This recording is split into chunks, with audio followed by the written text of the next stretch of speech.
Hey guys, we're gonna take a look at 5 of the weirdest games in NBA history. This topic is pretty straightforward, so let's get right into it.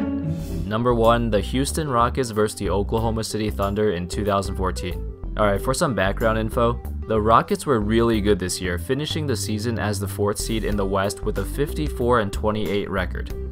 They also had a top 5 offense while playing at the 2nd fastest pace in the entire league. So in this game, the Rockets scored 73 points in the first half, which is incredible but not exactly unexpected. However, the second half of this game is where everything just went wrong. The Rockets somehow only managed to score 19 points in the entire second half. No, not 19 in a quarter, 19 in the half. They had 73 points at halftime and finished the game with 92. In the second half, they went 7 for 36 from the field, including 0 for 14 from 3.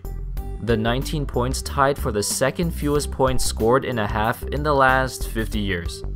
And the thing is, the other teams that scored this little were actually terrible offensively in their respective years. But the Rockets? They were one of the best offensive teams in the league, so I don't know, that's really weird. I guess it kinda makes sense though, since they are one of the more streaky teams in the league. Number 2, the Pistons at the Rockets on January 20th, 2016. It's kind of funny how the Rockets have so many weird games, but it's alright. This was another game where everything looked really normal in the beginning.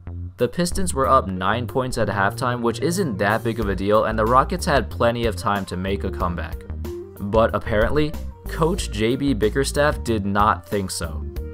Right at the start of the third quarter, Bickerstaff concocted this plan of intentionally getting into the penalty right away to force the Pistons to take free throws with every foul after that. So he sent in benchwarmer KJ McDaniels to intentionally foul the Pistons center Andre Drummond 5 straight times in 9 seconds. And then he took him out. Now that the Rockets were in the penalty, they started sending a bunch of random players to foul Drummond to force him to take free throws for the rest of the quarter. When you think about it, this doesn't sound like a bad plan at all.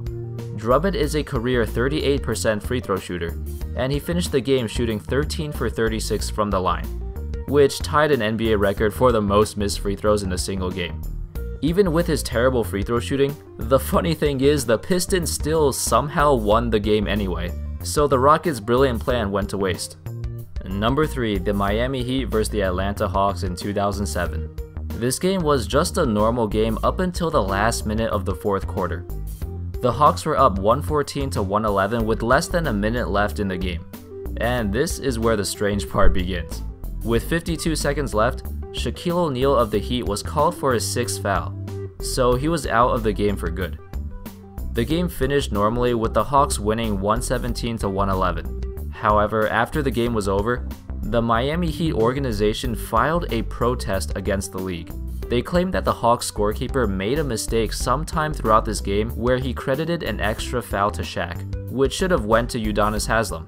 So when Shaq picked up his 6th foul at the end of the game, it was actually his 5th, so he should not have fouled out in the first place.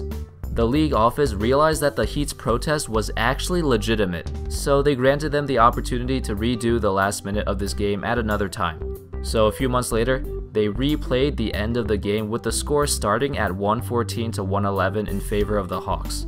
There's no video footage of what happened in this redo, but basically neither team scored any points and the final score was still 114-111. So the Hawks still win and nothing changes.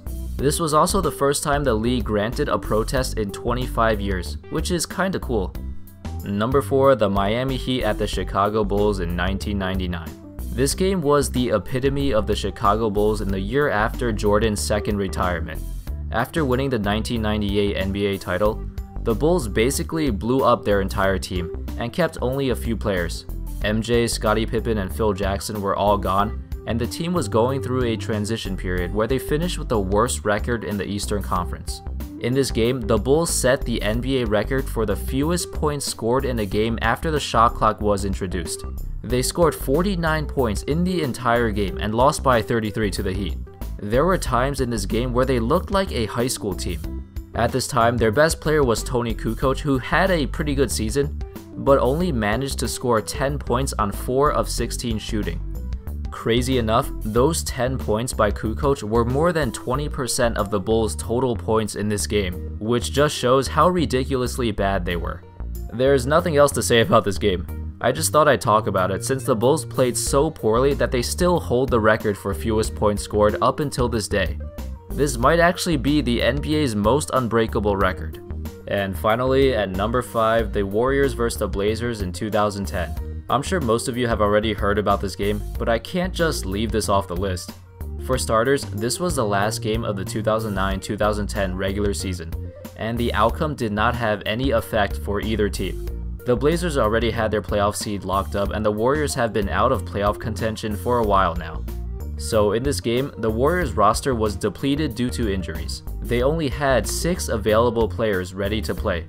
But 2 others, Anthony Morrow and Ronny Turiaf, had to also suit up since it's a rule that at least 8 players must suit up for every game. Unfortunately, when the game started, the Warriors center Chris Hunter got injured 5 minutes in. So now they only had 5 players to play out the rest of the game. 4 of those players, Steph Curry, Monte Ellis, Anthony Tolliver, and Reggie Williams, were forced to play 48 minutes, and Devin George logged 42 minutes. The awkward part started when Devin George fouled out near the end of the game, and the Warriors needed to put another player in, but every other player sitting on their bench was injured, so Coach Don Nelson did not want to put their safety at risk. Technically, they still had 3 players available to play in accordance to the NBA rules, but they physically could not. Nelson ended up talking to the refs for what seemed like hours, telling them that all of his players are injured and they can't play, so please, just let George re-enter the game with 6 fouls. But the refs kept telling him no, because they're just following the rules. So after a long discussion, Nelson squirmed his way around the rulebook and made something work. He put in both of his injured but available players, Morrow and Turiaf, and those 2 committed fouls to basically pretend to get re-injured, and then they left the game. This allowed George to re-enter the game and play out the rest of the 4th quarter. What's amazing about this whole situation was that the Warriors still somehow beat the Blazers, with Curry and Ellis going off and scoring a combined 76 points, despite both of them playing 48 minutes. And thanks for watching, guys. I hope you enjoyed this video. Make sure to subscribe if you haven't already, and I'll see you next time.